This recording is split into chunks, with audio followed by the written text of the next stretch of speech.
Yep. No. Just 1 second. To make sure that streaming works perfectly. Good morning. Good morning, everybody, and welcome. My name is Daniela Klaus. I'm the General Secretary of Press Club Concordia in Vienna, and I'm greeting you from Vienna in the heart of Europe. We are talking about Europe again. This is a part of the Concordia Context series of seminars, and we have a very important topic today, because there are so many changes, tectonic changes in Europe due to the war in Ukraine. Today, a historic NATO summit is starting, and the impact of the war has provoked historic changes in all over Europe. So we will have a journey through Europe today to discuss what is going on. This series of seminars is a cooperation with Forum for Journalism and Media Vienna and the IWM, Institute for Human Sciences in Vienna.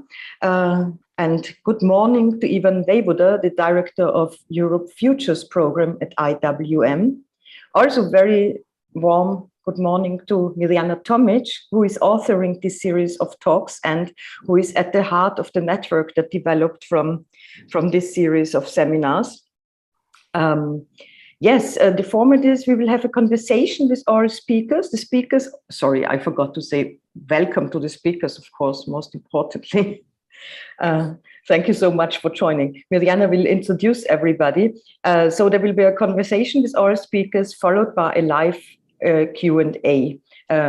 As usual, the seminar will be found on YouTube via streaming now. So welcome to everybody here in the Zoom room and on YouTube. That's it from my side. Thank you so much. I'm really looking forward to this conversation. And now I pass the word to Ivan. Ivan, good morning and welcome. Ivan. Thank you. Thank you very much, Daniela. A very warm welcome to all of you on this Tuesday morning. And as Daniela has said, we are very proud to have come up with this format where we have really a very broad-based discussion on these issues with experts, people from the countries themselves, and where we bring all parts of Europe together to understand the momentous historic time that is currently happening with the Madrid NATO summit that just finished G7 in Elmau, Germany, and of course with the ended summit of the European Council. So without further ado, I'll give the floor or the screen to Mirjana Tomic. Good morning. Thank you very much, Ivan. Thank you very much, Daniela. My name is Mirjana Tomic, and I'm a former journalist currently working for FUME and Press Club Concordia, and organizing and moderating seminars on Europe and media, and building this wonderful journalist expert community. Welcome to our talk, War in Ukraine, Unity and Polarizations in Europe, Finland, Poland, Bulgaria, Italy, and Czech Republic. Unity and polarizations are words that are frequently used today when addressing the relations among the EU countries, their resolve to send weapons to Ukraine, their stance on negotiations with Russia, and whether to push for a peace deal or to wait until Ukraine wins and Russia loses. Our talk today will focus on a group of EU countries that are representative in some way, and it is about their internal unity and polarizations that in turn have impact on European unity and polarizations. Let's not forget that all EU leaders depend on their voters, and the mood at home is of utmost importance. Rising cost of living and gas shortage in certain countries will test the population and governments. I live in Austria, in Vienna, and I often watch political debates on German TV. And let me assure you that warnings of a hard and difficult winter are repeated on a daily basis. It is very hot now. We cannot imagine what is really coming. I have asked five excellent journalists to speak today. and explain the mood in their respective countries. I have asked them general questions, and that is, what has been the impact of the war in the country? How can the public opinion towards Russia be described? Has the opinion evolved since the beginning of the war? The role of media, and are citizens ready to endure economic consequences of the war? The order of, I should introduce the speakers as they appear, let's put it this way, but let me just say who they are. It is Laura Saarikoski. She's editor-in-chief starting on August 1st of Helsingin Sanomat. It's the most important newspaper in Finland. Then we shall have, and they will appear in this order, Piotr Buras, political analyst and journalist, head of the European Council of Foreign Relations in Warsaw, and the senior fellow at the European senior fellow at the European Council on Foreign Relations, and he's also the fellow of Europe's Futures. Ruzha Smilova is a professor of political philosophy at the University of Sofia, and she's let's put it this way, a public intellectual very often present in media in Bulgaria. Lorenzo Pregliasco, journalist, linguist, specialist in political communication and public opinion research, co-founder of a pollster and political analysis firm Quorum, Utrend, and also adjacent professor at the University of Bologna. And Martin Echel, sorry, this is not the order of appearance. I have to apologize. And Martin Echel, chief analyst at the Gospodarske Noviny and senior fellow at Visegrad Insight. I apologize. This is not the order. The order of appearance is Finland, Poland, Czech Republic, Italy, and finally Bulgaria. Why? It is not an alphabetic order. We go from the country Finland, where the war provoked unity, to the country where the war provoked, let's say, the fall of the government, which is Bulgaria. So, Laura, let's start with you. The historic summit is starting in Madrid today, the NATO summit, and Finland has made a historic decision to join NATO. Could you explain to us the impact of the war in Ukraine on public thinking, public mood, and politics in Finland? The floor is yours. Well, good morning, everybody. I'm happy to be invited to this lovely event. Well, Russia's attack on Ukraine on February 24th really changed Finnish politics and the mood in a country in a fundamental way not seen previously in our history. At the end of January, the public support for NATO membership was about 28%. And in a recent poll last week, it was now up to 79%. So really everything changed overnight on February 24th. Finland and Sweden, previously non-aligned, militarily non-aligned members of the EU, decided very fast to apply for NATO membership. And the reason for this, of course, is our very traumatic past with Russia. We've been fighting very many wars in our history, and therefore our sympathies lie with what happened to Ukraine. We remember very well that when Soviet Union attacked Finland in 1939, they claimed not having attacked Finland. They claimed that Finland attacked Soviet Union.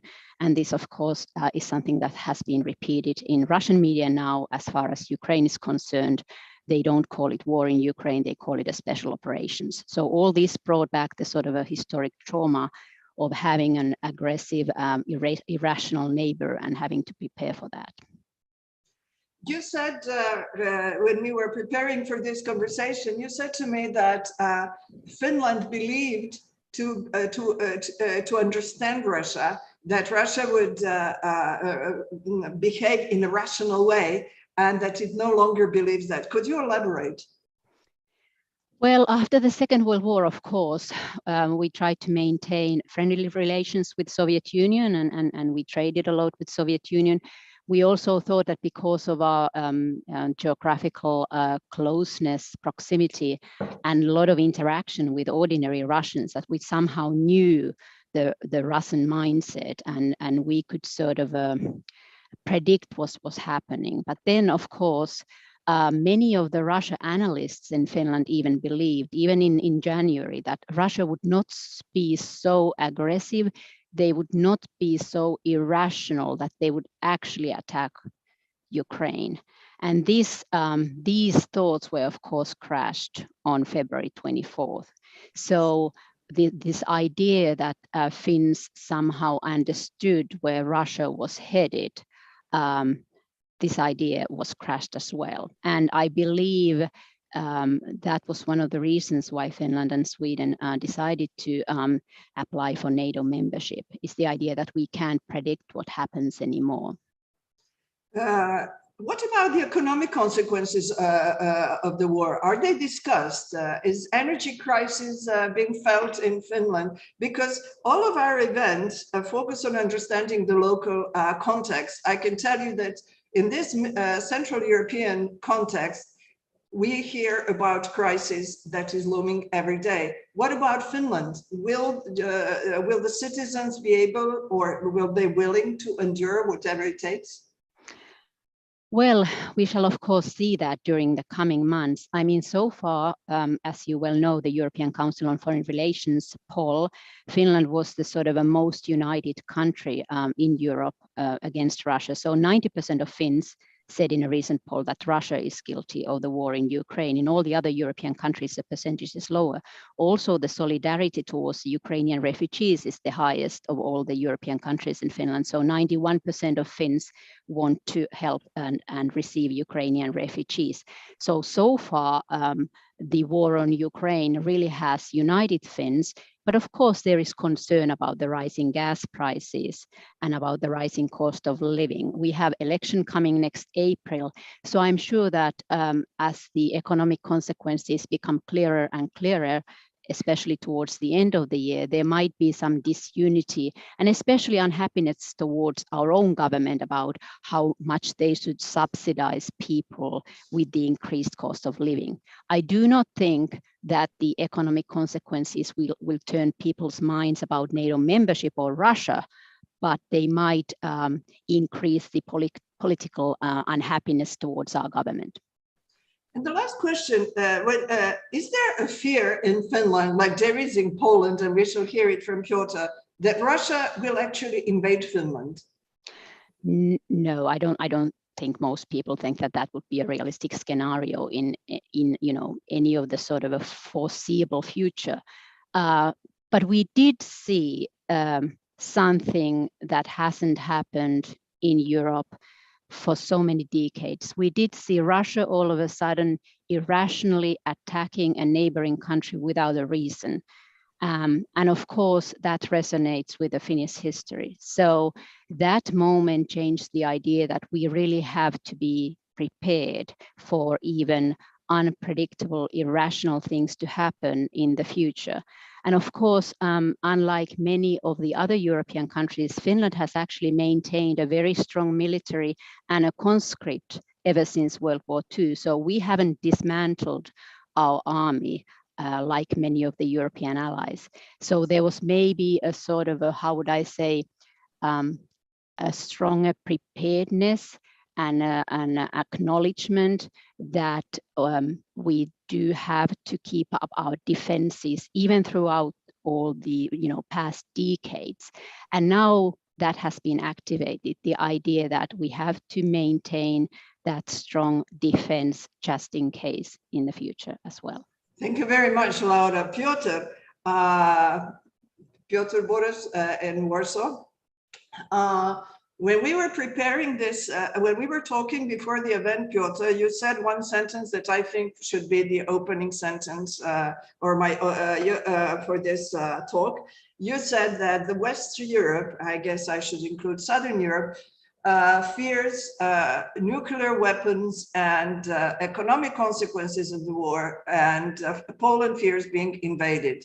Could you explain? Could you elaborate? And we do understand, or I do understand, that there is a huge unity in Poland when there was disunity before 24th of February. Could you please explain, Piotr? Yeah, thank you very much. Thank you very much, Mirjana, and thank you for inviting me to join this very interesting discussion. Let me start with this threats analysis, which is, I think, indeed for me interesting to understand the divisions, perhaps not, divisions in Europe and unity in Poland.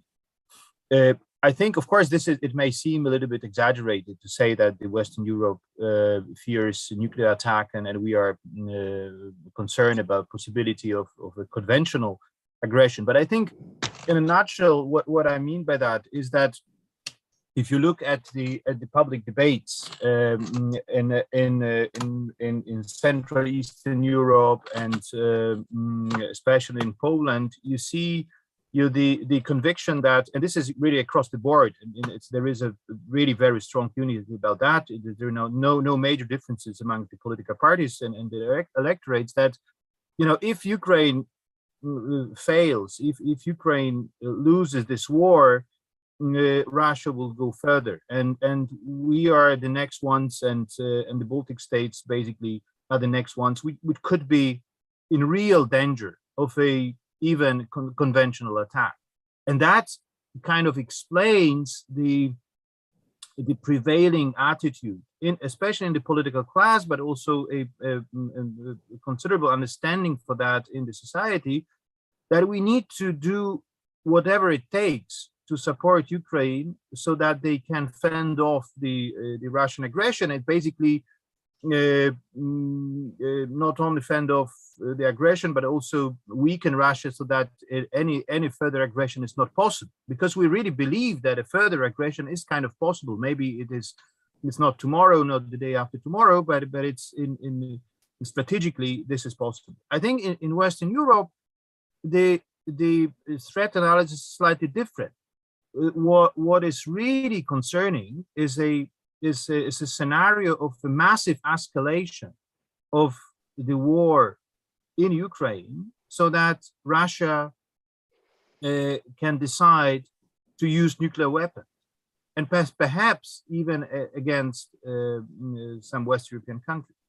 So it is completely understandable. I think this is not. I'm not criticizing this approach. I'm just saying that it is the conclusion from this kind of analysis may be that we should rather think of bringing this conflict to the end or keeping it on a rather lower burner, because if it escalates, we can be also attacked and by nuclear weapons. But if this is even if Ukraine it's not successful, we may not, but there is no major escalation. We may not fall victim to this threat. So I think this is, and it is kind of covered by the survey Laura referred to, a survey which with ECFR, which I'm representing, did in April-May this year, asking about opinions in various EU member states, and it's quite interesting because if you look at that. Laura said that Finland is not so much afraid, but actually in our survey, Finland and Poland are two countries in which the concern about a possible military action is the highest among 10 countries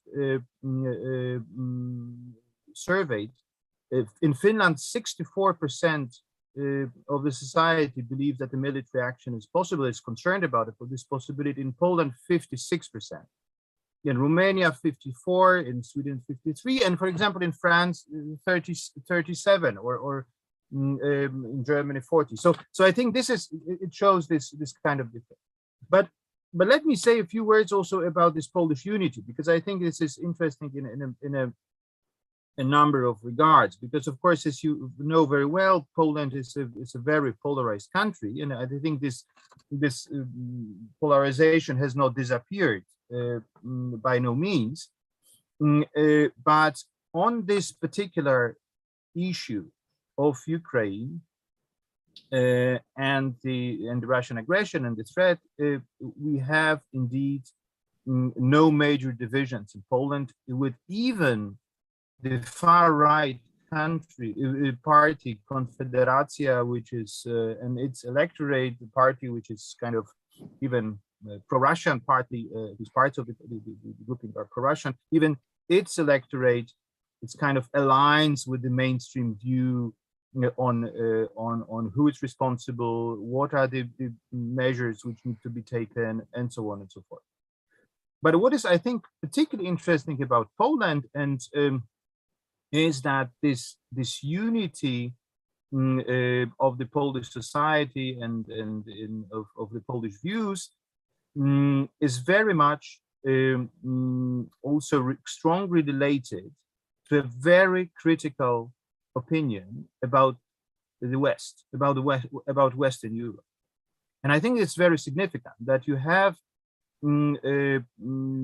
even electorates of the liberal countries, parties, pro-European parties, which are extremely critical about Germany and France, and by far more critical than any other electorates in Europe, in any other country. So basically, we have a very interesting graph where basically we asked people, do you think a country like, for example, Germany is friendly to Russia or unfriendly to Russia or hostile to Russia? And when you ask this kind of question, you have basically majorities. 50% in Poland believe that Germany is friendly to Putin. 30% of Poles believe that Germany is hostile to Putin. There is no other country among the ones where we did the survey where basically the majority would believe that Germany is rather friendly to Putin than hostile to Putin. In Finland, for example, we talked, 11% believe that Germany is friendly to Putin, while 63% believe that Germany is hostile to Putin. Which is, a completely different picture. And but what is perhaps even more interesting is that, as I said, we have the same figures for France. Even the liberal electorates are convinced that France and Germany are basically rather friendly to Putin than hostile. And I think this is very, very important and very significant, because there is a prevailing kind of feeling in Poland that first of all, our positions on Russia and our analysis of the Russian threat have been validated by this conflict, by this war. And there is also a very strong feeling of self-righteousness and basically moral superiority toward the West and especially toward Germany and France, and a very strong criticism in the media, in the political debate, which is about what is perceived as kind of appeasement of Germany and France toward. May I just interrupt you for a second, yeah. Piotr? This thing about moral superiority, what does it refer to? Perception of Russia, or also banning abortion? Or these things can be put together, or what do you mean by a moral superiority? And one more thing, when you were speaking about escalation, possible escalation, hopefully not happen, I would like, do you think it helps to calm things down when the former foreign minister of Poland says that probably we should give nuclear bombs to Ukraine? I think, when it comes to moral superiority, what I mean is that you basically you see it in the public debate, this feeling that, as I said, our position have been validated on Russia, and that we have warned for years, and nobody wanted to listen. I'm exaggerating, of course, but this is kind of the perception. Of course, not only us, also the Baltic states, also other Central Eastern European countries, also this, Scandinavian countries, and so on. But and on that, I think this is you have the statements by the prime minister, by other politicians, basically mocking our Western allies for the approach to the war, and I think this is in a way as much as some criticism is I mean, to be right is something different than being self-righteous. I think that this is they are two completely different things, and I think this is in a way I think it's a big risk that this criticism of Western Europe and criticism of our allies will kind of consolidate in a more skeptical view and will transform into kind of anti-Western European, or maybe not transform, but would strengthen this kind of sentiments and skepticism about cooperation with Western allies. I'm not talking about the US, because it's of course it's a completely different thing. But I wouldn't put it into one basket with other issues. I mean, with the social values, with the question of abortion and so on, because on that, Poland is still extremely divided. And for example, or even I would say, I mean, it's going to a different direction. I mean, we have now, I think more than 60% of people saying that the ban of abortion should be lifted. So I think these are two different things. And on delivering bombs to Ukraine, I think this is not an official position of the Polish government, but you have many statements of this kind in the public debate. But I think the general feeling is that this is in our European utmost interest to support Ukraine militarily, basically as much as it takes. And I kind of, also personally, I share this opinion. But I think what is interesting is these political implications of this self-righteous kind of approach, which could be, I think, could be even quite dangerous for the political. Very briefly, because I would like to move on to Czech, but very briefly, what could be the political implications of this self-righteousness, and be very short about does Poland's public debate include the topics related to economic consequences of the war? Are people willing to bear the consequences? Just very shortly, and then we shall go back to it. I think, once again, on the last point, on this economic consequences, we have the highest inflation in Europe at the moment. The government tries to explain it or call it Putinflation. So basically indicate that this is all because of the war, which is not true. But there is a rising social unrest related to this dire economic prospects. But still, according to our survey, Poland, the Polish society is slightly less concerned about the economic consequences compared to other countries, where basically this security concerns prevail in Poland. And when it comes to the political implications, I think. When it comes to foreign policy, I think we are perhaps missing opportunity to shape the European debate, because we are too much focused on very harsh criticism and too little on engagement with our partners, so that we can influence the course. We could influence the course of the European approach to the war, and also to Ukraine's aspirations to join the EU, and so on and so forth. So I think this is one foreign policy negative implication. Domestically, I think there was an expectation that the war could strengthen the ruling party strongly, this kind of unity around the flag and so on, which to some extent materialized, but only to some extent. I mean, but rather in the form of this downward trend for the ruling party coming to an end, or basically being stopped or slowed down. But it's not that now the support for the ruling party would reach levels which would, for example, allow Kaczynski to think that he could regain absolute majority should be a snap election. So there is still politically, there is a stalemate in Poland. The party has not managed to draw so many benefits from the war, when it comes to domestic politics. Thank you so much, Piotr. Martin, Czech Republic will soon preside the European Council and will inherit this European war.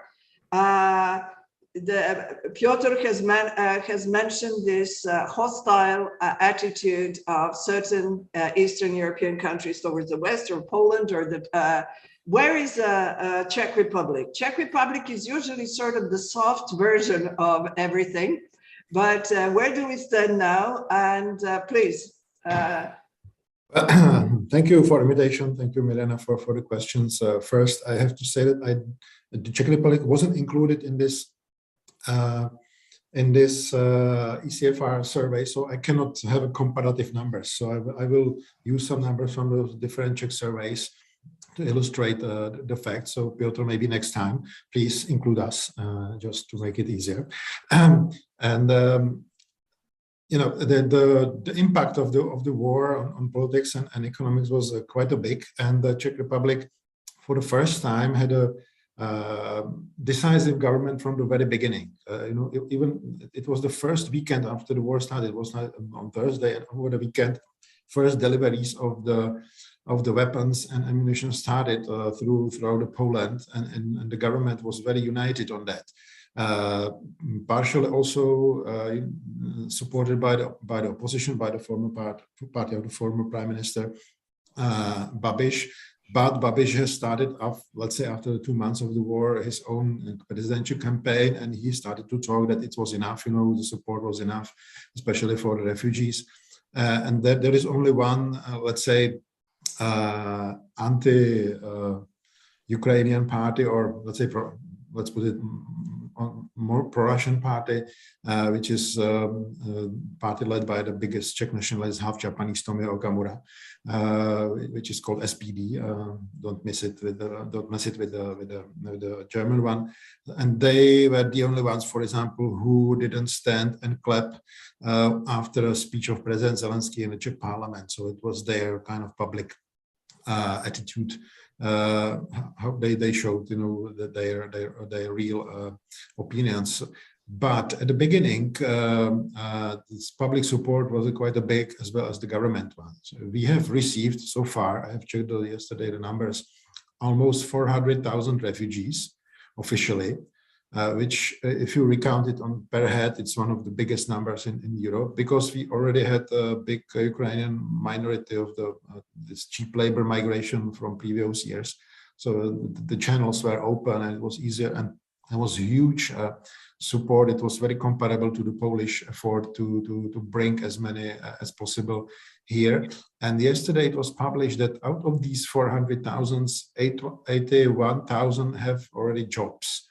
So it's a kind of argument for those who criticize government for too generous benefits, which are not generous at all, but there are some special benefits. So at the beginning, there was kind of a quick solution to solve the issue of the refugees, to give them some kind of a small money, which, if they are, until now, they were obliged to get, if you recount it, around 200 euro per month per person, which is really not so much given the prices and everything. But now there is a new law which was just signed by President. It's called Lex Ukraine, which is more structuring the help, and under the pressure of the economic consequences, it's changing this official help to the Ukrainians. So we can maybe say it's a result of kind of Ukrainian fatigue coming coming here. Again, we can illustrate this Ukrainian fatigue on the how quickly money are collected in the humanitarian and military aid, because the Czech Republic is probably the only one, a country except Lithuania, which is officially collecting money to buy weapons for Ukraine. There is an official account of the Ukrainian embassy with the support of Czech Ministry of Defense. From the first weekend, I was the one who was also helping to spread the news in this first weekend, that they have established an account officially under the umbrella of the Ukraine embassy, and there you can send money, and these money are being used to buy weapons from the Czech producers, because Czech producers are producing a lot now. Yesterday I've spoken just by chance with some guys from defense industry, and they say that they are almost exclusively now producing for Ukrainians. If you compare, officially by the end of the May, I've counted into euros. By the end of the May, the Czech government has put on this humanitarian part of the effort around 300 million euros in Czech crowns, of course, and it's 7.2 billion Czech crowns. And the Czechs in the first 2 months of collected voluntarily on the humanitarian and this military procurement account, almost half of this plus as a plus. So Czechs were very helpful on any front you can imagine. But then the inflation and energy situation started to bite. So let's say that the last month, from the end of from mid-May, this support is a little bit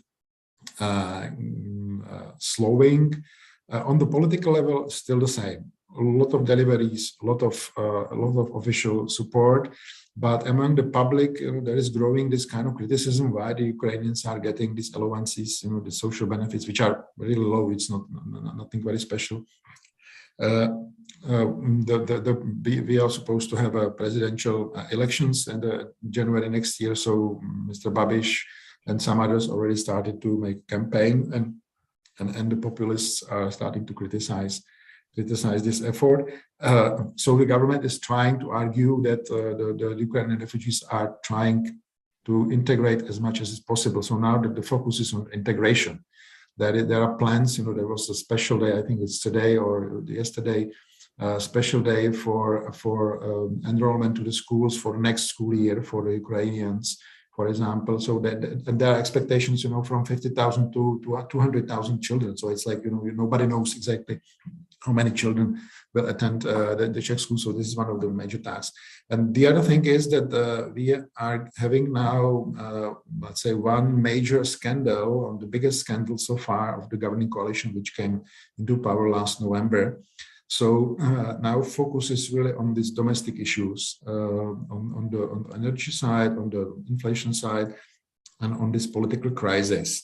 And so I was yesterday talking with one of the guys from one of the agencies which is making the polls, and they are now working on one fresh poll, and I cannot disclose the agency, but he was telling me that now it's really the turning point, that the people are more like afraid of the economic consequences than the war, than the war in Ukraine.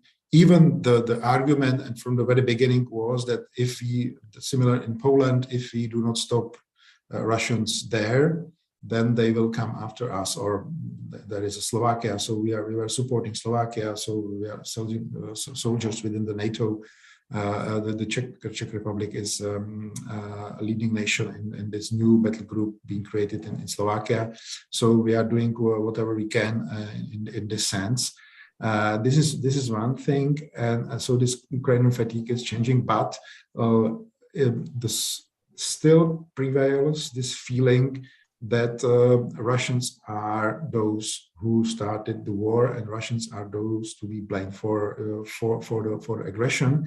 So it's not like that we love Ukrainians so much, but we hate Russians so much. So I was checking the numbers, and it's like still 80% plus is blaming Russians or is saying that they are against invasion. Even at the beginning, it was like 89 or something like that. Now it's about 85. So I don't know, I'm no statistician if this is like significant decrease or not, but still this is in different polls. It's, so I don't have like one comparable poll a month ago and right now, but these are the numbers you can find from different agencies. Just two quick questions, and then we shall go to Italy, a different situation. If I understood correctly, this crowdfunding from weapons has diminished. People are more scared about the economic consequences. What would that mean in practical terms? And one thing about production of weapons, I mean, you know, that's a booming industry now, not only in the Czech Republic. And I'm just wondering, what is the percentage, how important is the production of weapons in the Czech Republic in economic terms? You're an economic journalist, by the way. First, this crowdfunding wasn't only for weapons. We have collected like record numbers of money in a short time. It was like in 2 weeks from the beginning of the war. The humanitarian agencies or humanitarian organizations collected like much more than we sent for the weapons. So it was like not only for the weapons. Okay. So these were billions or like hundreds of millions of euro for the humanitarian aid, and part of that was collected or like I don't know, 1/4, 1/5 was collected on this special account for the weapons. So this stream is slowing, but there is still stream of money incoming. Even people are, you know, this is just, you know, incidental witness or how to call it, that people are saying that they are sending from every salary every month, they are sending still some money to buy the weapons. And concerning the defense industry in Czech Republic is not as kind of significant big industry. Our industry was privatized in the 90s. It's not like in Poland. They are like 90% of their production is for export. So for them, it's not like a big change in terms of, you know, how they are working. Only they have added more shifts and they're now looking for more people. But you know, main customer now is Ukraine, and it's paid either by Ukraine or by some other money from other states or by this crowdfunding campaign. Even some companies at the very beginning they gave something for free to the Ukrainian side. So it was like, you know, gesture, because usually these companies are not producing for the stocks. You know, you don't have this is the industry where you don't have stocks. You know, but unfortunately, in European armies also do not have enough stocks for fight. So, for example, there is a munition factory in Czech Republic which is now taking orders for 2024 because the rest is full. I see. Thank you. Thank you. Lorenzo, I was reading different texts about Italy yesterday, and I think it is Bloomberg that even said that Italy is really is considered one of the best friends of Russia. And it is very interesting that when Piotr was speaking, the Polish public opinion identifies Germany and France as being friends, but in Italy, I think they actually are. And could you explain to us, you know, between Italy and Russia, there are lots of borders, so it is further away. And I have read sort of conflicting opinions. One is that the Russian presence in the media is very strong, and then the other that everyone who expresses any sort of doubt about the Ukrainian narrative is punished. So could you explain to us the Italian context, Lorenzo? Yeah, buongiorno, good morning. Thank you for this opportunity. Well, yes, Italy is quite distant from Russia in geographical terms, as you know. This is maybe why the Italian public opinion historically has had quite a good view of Russia, and there is a reciprocal sympathy between our two countries and our two peoples, let's say. Which is not a recent thing. It dates back many years. We used to have, by the way, a very strong relationship between the Soviet Union and the Communist Party, which used to be the largest communist party in Europe. So this explains a bit of the sympathy that the Soviet Union and then Russia had produced on parts of the Italian public opinion. Although I would say that recently with Putin, with Putin's, let's say, very strong and if you want, populist leadership, most of the Italians voting for the right-wing or anti-establishment parties did identify Russia and Putin as models to some extent. This has changed. This has changed quite dramatically after the invasion at the end of February. Basically, before that, all polling showed that Italy had one of the most pro-Russian public opinions in Western Europe. I mean, the amount of people in Italy considering Russia a threat to the international peace and security was very low compared to Germany or France. And I'm not mentioning, let's say, Eastern European countries, which were way more worried than Italians. But then this changed with the invasion. The public image of Putin and Russia basically collapsed, even in Italy, and even among the voters of Lega and Five Star and right-wing parties, which used to be the electorates more prone, more inclined to like Putin because of his style of leadership, because of his, if you want, anti-establishment appeal, which is quite a paradox.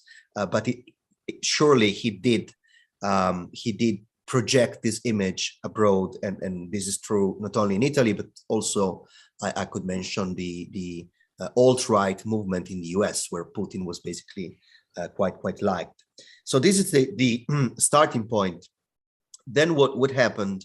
For sure, a collapse in the public image of Russia in Italy, a collapse of Putin personally. I'm mentioning one poll which is quite striking in my view. In 2021, so 1 year ago, Putin was among the most liked international leaders in Italy, in the public opinion of Italy. So 42% of the Italians liked him in terms of, you know, his role as an international leader. It is a striking number which has gone down dramatically after the invasion. After the invasion, from 42%, according to Demos, which is a reputable polling firm, it went down to 8%. And this collapse was very, I would say, cross-party, including among parties usually closer to Putin, like Lega and the Five Star Movement. As for the second part of your question, Mirjana, which, if you want, plays into the idea of how much the media can have an impact on the public debate, I must say that surely, as far as I know, the Italian television gives a platform to pro-Russian voices, which is not seen elsewhere in Europe and in the West. I can't speak for all the countries, but I do follow the coverage of UK, French, US news organizations, and I tend to see a very large platform given in Italy to not only pro-Russian voices, but also to, in a way, spokespersons of the Kremlin of some sort, without basically questioning their views and their lies, which is the case in many circumstances. So you do have this, and you do have also in television, in many talk shows, you do have basically the same level of space given to the reporting or what has happened, and to the counter information of the, if you want, pro-Russian side, which I find quite striking. It is also true, the second part of your consideration, Rihanna. So it is true that among the media elites, if you want, this problem is seen, and it might translate into a sort of, if you want, a sort of ecosystem where some views which are not pro-Russian per se, which are not pro-Putin per se, might be marginalized because they are considered to be the voice of the enemy. So this is true, but I think this applies to a very small portion of the views. Most of the media actually benefit from this chaos. They give a voice, they give a platform to Russian Putin puppets, if you want, and at the same time they say, "Oh, this is a scandal." So this kind of helps the media, the talk show logic to take place, which is, I think, quite dramatical for the consequences it has on the public opinion and on the level, on the quality of the public debate in Italy. And then, if Mirjana, if you have other questions, I'll be happy to go deeper. Thank you so much, Lorenzo. But the way you presented, can Italian public opinion have any opinion? Sorry for the redundancy. This sounds like a chaos in the media. And also there are political consequences. Should there be more weapons? Should Italy send more weapons or not? And how do you explain that?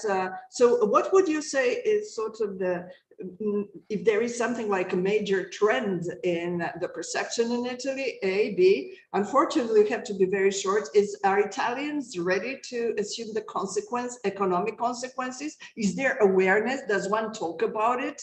Or it is all perceived that something very far, and as I said, not even Poland or Prague perceive Italy as friendly, just sort of far away or not far away, and still Draghi was in Ukraine. Could you just give a short overview? Sure. By the way, Italy is far away, although Italy is a long country, and actually Trieste is closer to Ukraine than to Sicily. So this is something which is quite striking, if you want, in geographical terms.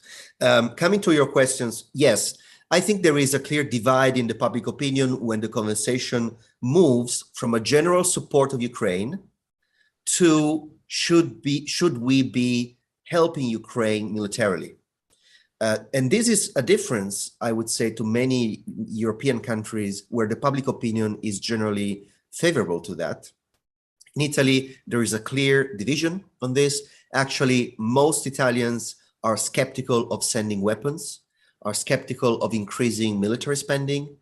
So they appear, in my view, not aware of the consequences of supporting Ukraine. So they say, yes, we are with Ukraine, we are with Zelensky, we are against Russia for the most part. But they don't say we should help them with weapons, we should help them militarily. Italians want to be, if you want, the least engaged militarily, which is explainable given our history in the 20th century, as you all know. And as for the economic consequences, this is another point of divide, I think. And much of the election campaign for the national Italian elections, which will take place in spring 2023, so less than 1 year from now, much of this, I think, will be played on how much parties will be credible in addressing the economic distress and economic consequences of the war, which will be also social consequences. With one final point I would make is that, paradoxically, one of the most pro-NATO, pro-US, pro-West, pro-Ukraine parties is in the opposition and is Brothers of Italy, so the right-wing party led by Giorgia Meloni. To some extent, I would say not to some extent, but in general, Brothers of Italy, a right-wing populist party, is more pro-Draghi when it comes to Ukraine, more pro-NATO than two parties which are in the government coalition, Lega, Salvini's Lega, and the Five Star Movement, which is quite striking, but Italian politics is often ironic. Thank you very much. Well, Europe is certainly diverse, and when one speaks of unity, it is a challenge to, I assume, to maintain it. Ruzha, let us come to Bulgaria, a country where, as you pointed out, we spoke before the non-confidence vote of the current pro-Ukrainian, let's put it this way, or pro-Western government. But you mentioned to me there was even fear that if there are new elections, a pro-Russian party might have a majority or would increase its influence. Could you give us, please, the Bulgarian political scene, and as I understand also that the Russian influence in media is very strong in Bulgaria. Ruzha, please. Thank you, Mirjana, for the invitation. Very briefly, if I have to react on the description you gave to our outgoing government, it is a pro-Western government, pro-NATO, and so on and so forth, but it's actually very divided, government, because we had in it the former communist, the Socialist Party, which is strongly pro-Russia. It is officially against sanctions for Putin allies. It is against sending troops, but even arms to Poland, to Ukraine, though as Vice Prime Minister, Cornelia Ninova, the leader of this party, has been signing documents to sell arms, Bulgarian arms, in the industry of Bulgaria tripled the production of arms during the first months of the war.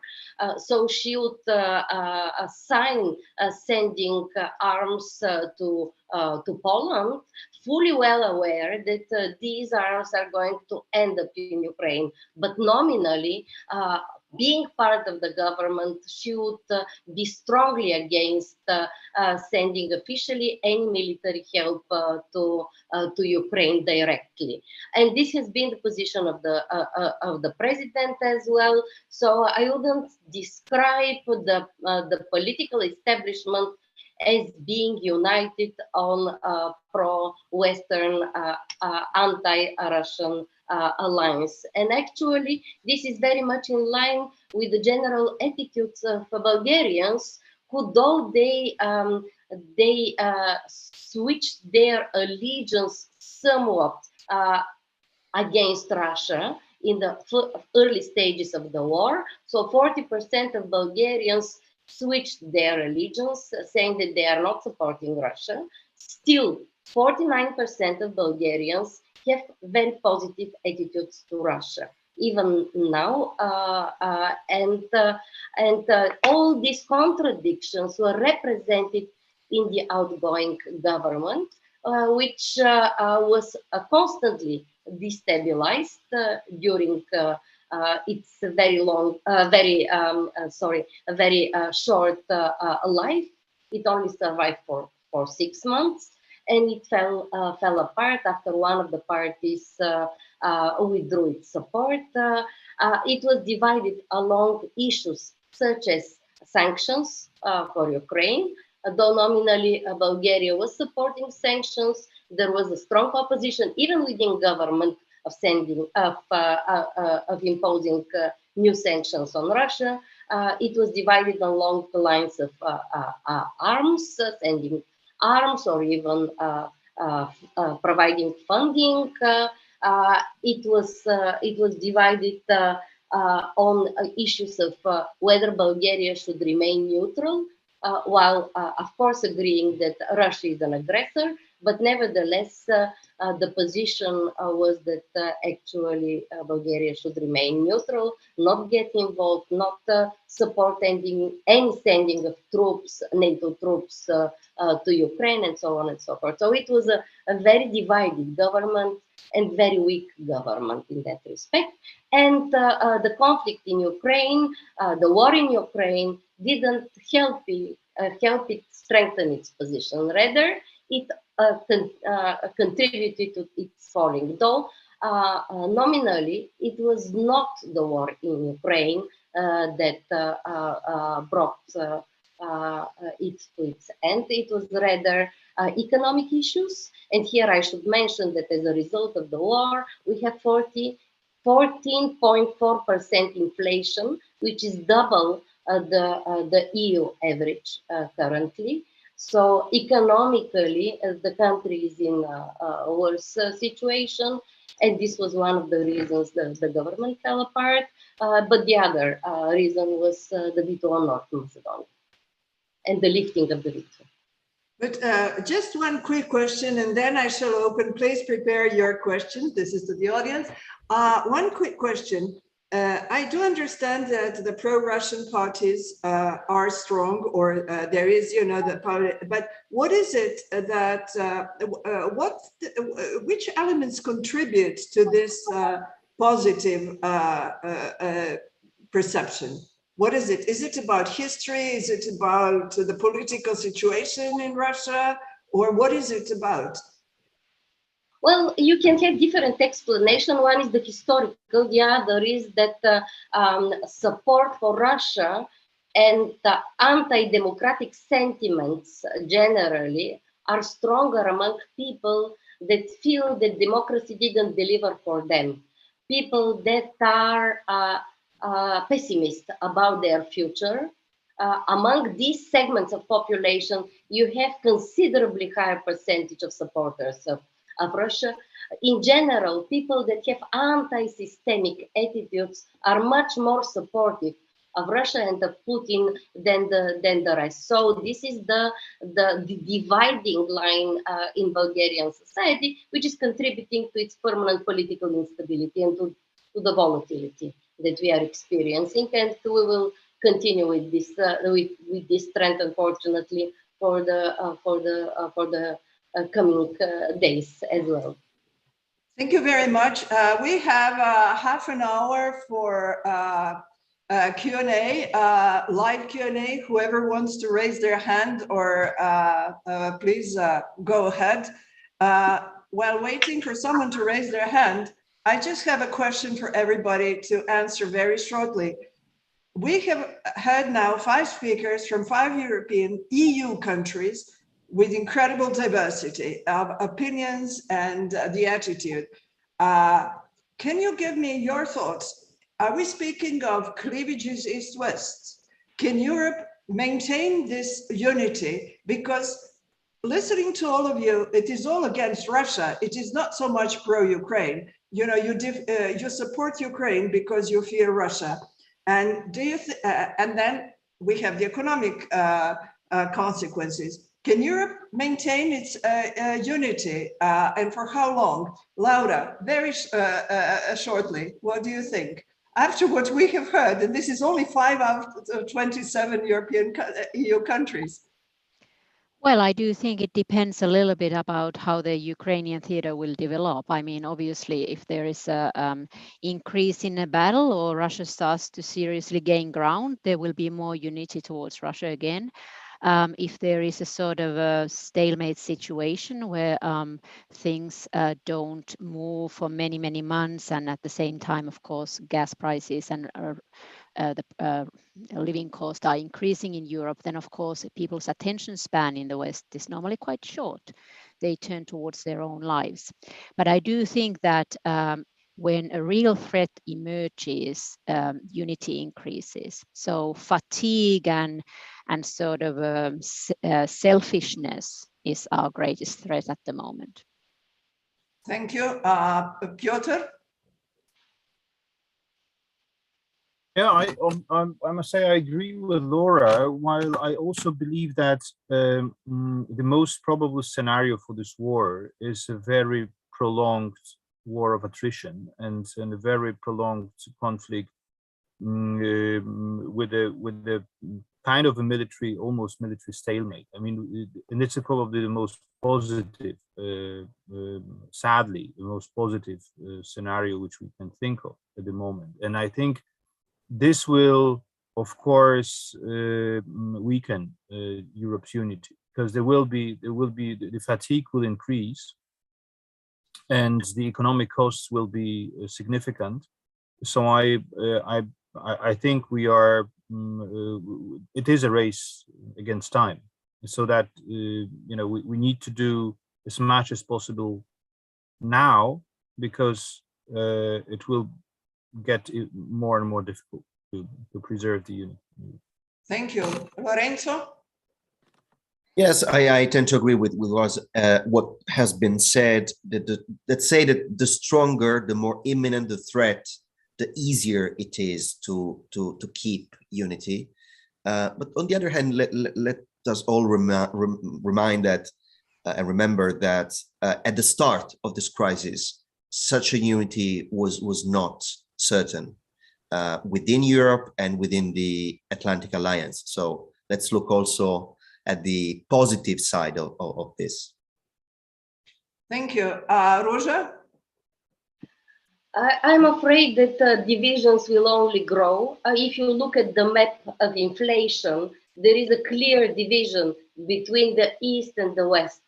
And economic cost is exceedingly high for everybody, but more so for the Easterners.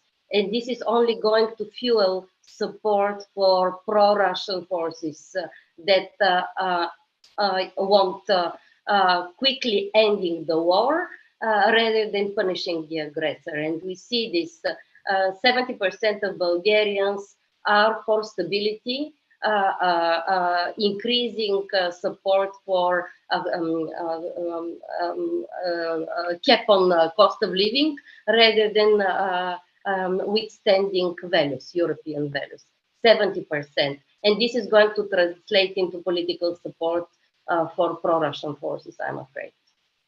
Thank you, Ruzha. There is a reason why I left you for the end, Martin, because I knew that a Balkan person would never be optimistic. That is not in our DNA. Plus, Czech Republic will now steer the European Union. What do you think? Well, first, as far as I know, the Czech Republic, the government is struggling with what would be the main topic of the presidency. Because we see that the Ukrainian issue, which was one of the candidates, to be the topic, is kind of being used, and I would add to this list of what Laura made, the vacations in the Western Europe. This is I already met with unbelievable, notes from the Ukrainians who got from the counterparts from the Western Europe, note, I will, get back after my vacations, after the summer break, so that this, there is no summer break for fighting in the war. I agree with Piotr that we have to prepare for a long war of attrition, which will be also attrition of our, psychology in those who are supporting Ukraine. And so I think that we have to be, there was not mentioned one thing which I think is very, very important, that Russia, after the initial kind of wave of everybody anti-Russian, because of the aggression, Russia will now exploit all the divisions as usually. In their disinformation campaigns, even now, much more people all over Europe is much more like attentive to the Russian arguments in terms of being careful or being aware that this is Russian propaganda. But what we are now supposed to be much more active against is a kind of being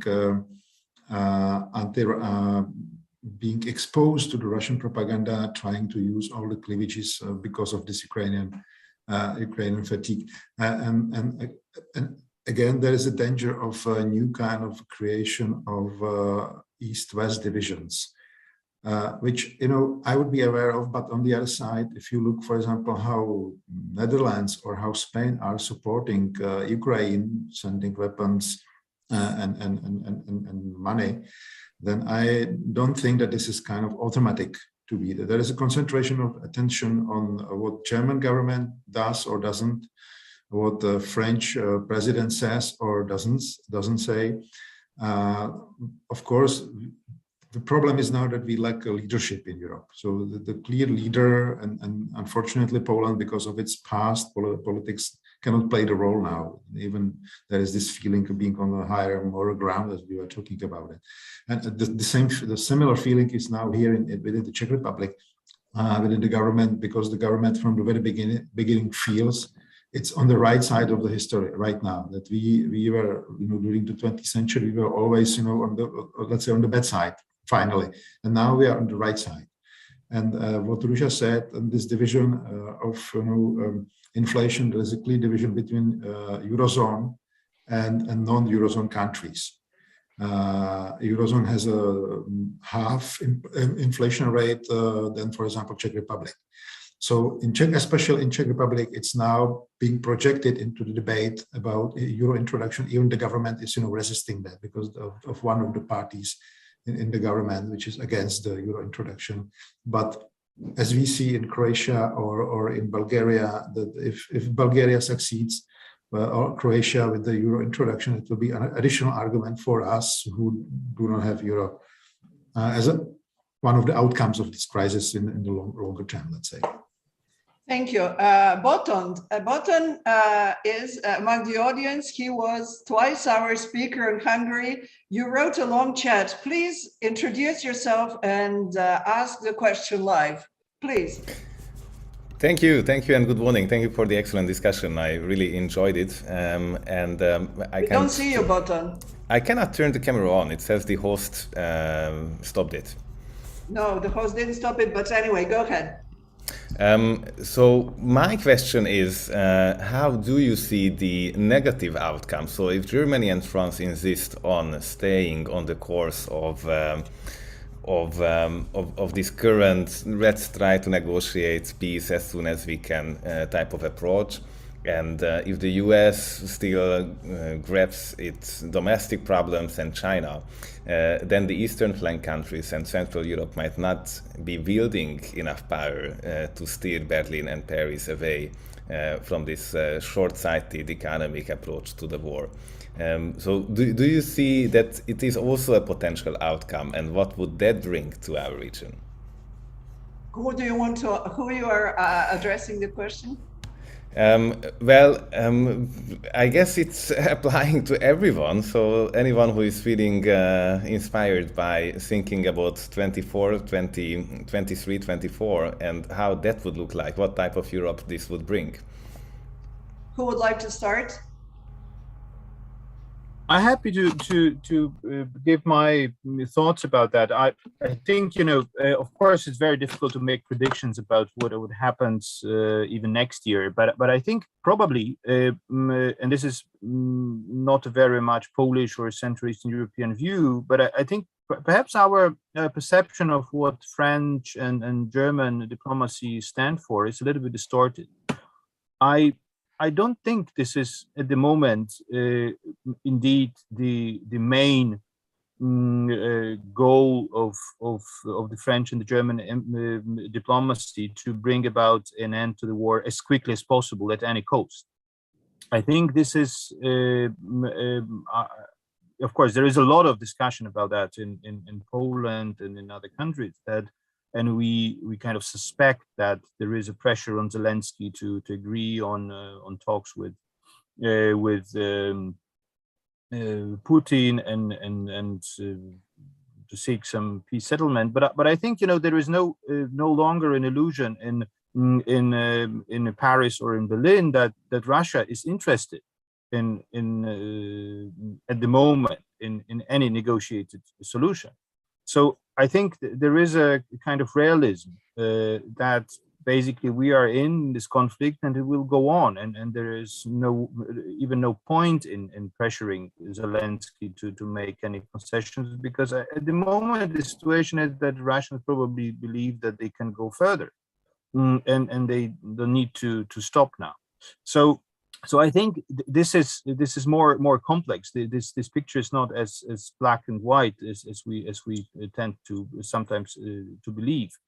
But of course, it will, as I indicated in my introduction, I think there is a lot of suspicions, a lot of skepticism, especially in Poland, about the intentions of the Western powers, and I think this is also a part of the reality. I mean, this rising mistrust among the EU member states, and I think this is of course very dangerous, not just for the EU unity on Ukraine, but I think for the European project as such, because it can kind of undermine this idea of a common purpose.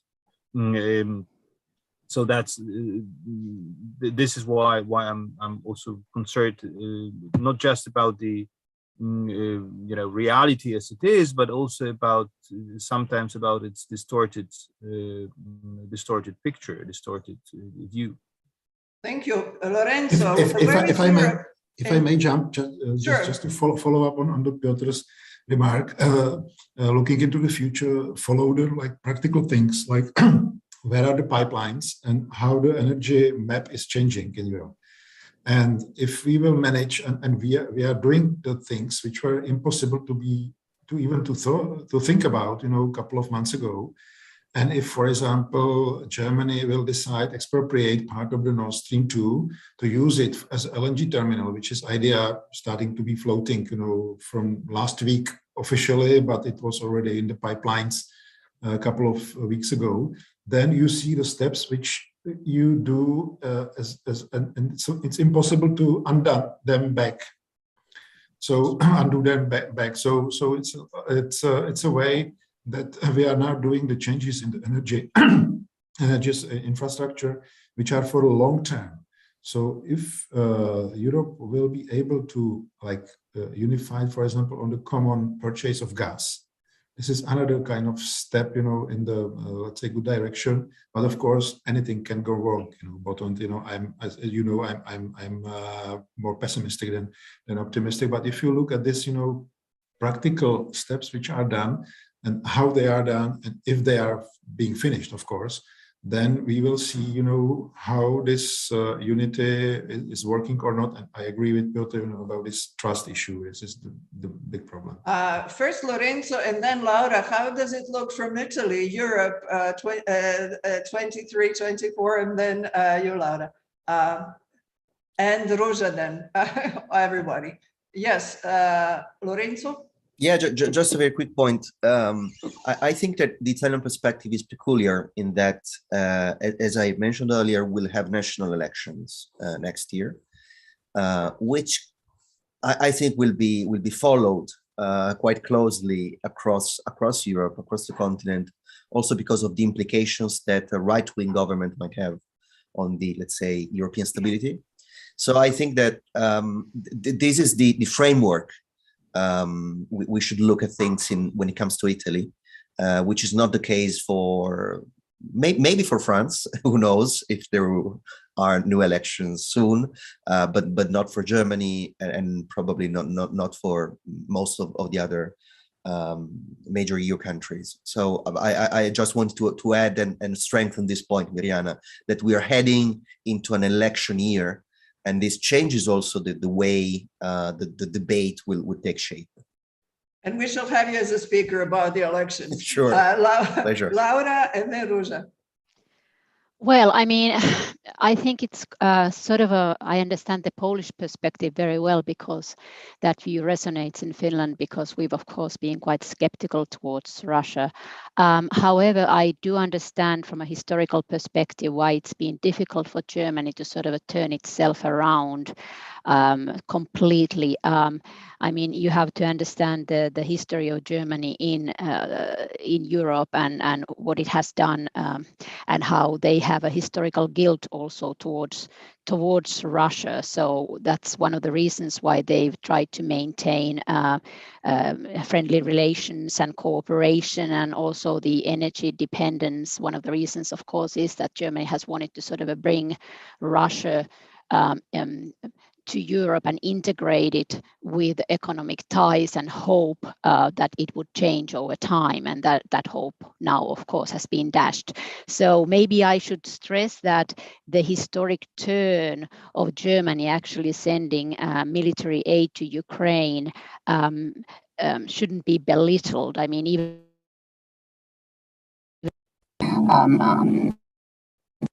we don't hear you, Laura. Russia still need to remember the fact that that Germany has gone through a very historic change in its military and political attitudes towards Russia. Thank you. Ruzha? Just wanted to mention that these negative turns that are expected, at least in some countries, towards probably changing in pro-Western attitudes that might reflect in a different political constellation is very well understood, and the Commission is considering now the possibility of actually changing the decision-making rules in order to drop the unanimity requirement. Because if in Bulgaria, in Hungary, you have governments that are opposing sanctions, imposing new sanctions on Russia, and the rule is unanimity, it's obviously going to break further the European unity. And I don't know, I mean, it's very difficult for me to say whether this change in the treaties in order to change the rule is going to go ahead, and whether it is possible at all at this point to reopen the negotiations for changing the treaties. But the fact that the Commission is considering this shows that they are expecting for the unity to break very fast as a result of political developments in the member states. Thank you very much, Ruzha. John Dunn, would you like to ask your question live and introduce yourself? Or if not, I will read it. Okay, I'll try. Please go ahead. Just introduce yourself briefly and ask the question. Yes, I was surprised that actually no one has considered at any point anything changing inside Russia itself as a result of what's happened. It seems to me very unlikely that there will be no changes inside Russia, because the consequence of what's happened is that instead of being in a position to expect a very large revenue stream for 2 or 3 decades ahead from the import of Russian gas into Europe, now, Russia now has a time horizon at very most of 3 years for that.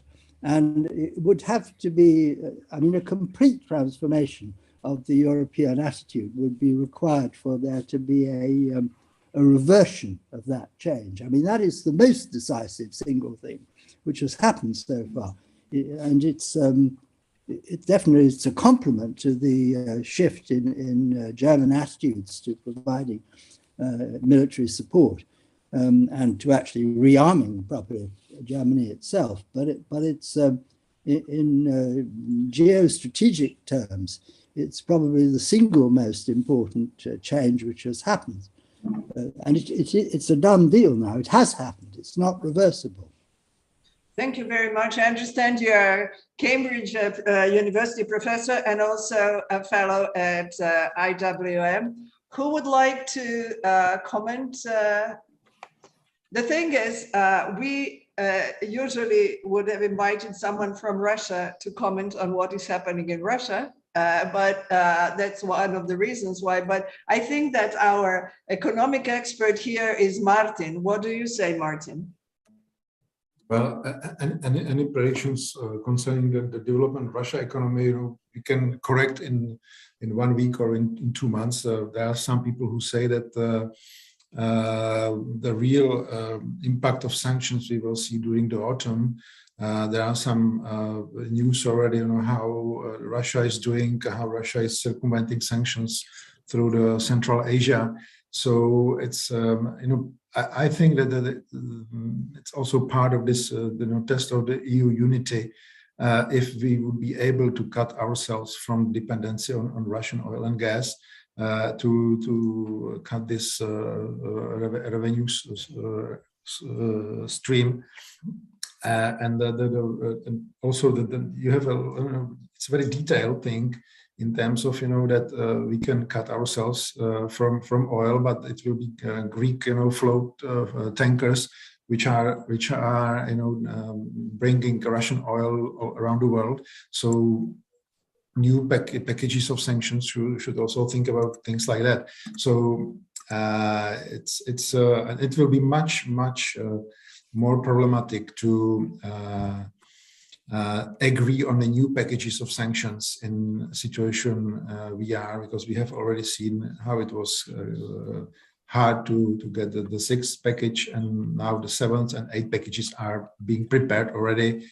But I don't expect any kind of strong steps in this direction quite soon. Thank you, Piotr. Yes, thank you. One quick comment on that. I'm skeptical about the short-term, consequences of this economic downturn in Russia on Russian stance on Ukraine and position towards the war. I think there is no indication that this economic collapse, which is kind of in the making, can significantly change Putin's calculations or bring about a political change, a regime change in Russia. So I think maybe in a few years' time, yes, but not this year, not next year, and these 2 years, or maybe not years, these upcoming months will be decisive. And I don't see a major shift in the Russian approach because of this economic problem. Thank you very much, Piotr. Incidentally, I also have here comments by Thomas in the chat about changes in Russia. I will invite a Russian speaker to say about that, because none of us here live in Russia. Ivan, would you like to ask a question about united and polarized Europe? My goodness, that's a huge, huge question. I think that a lot depends on the facts on the battleground.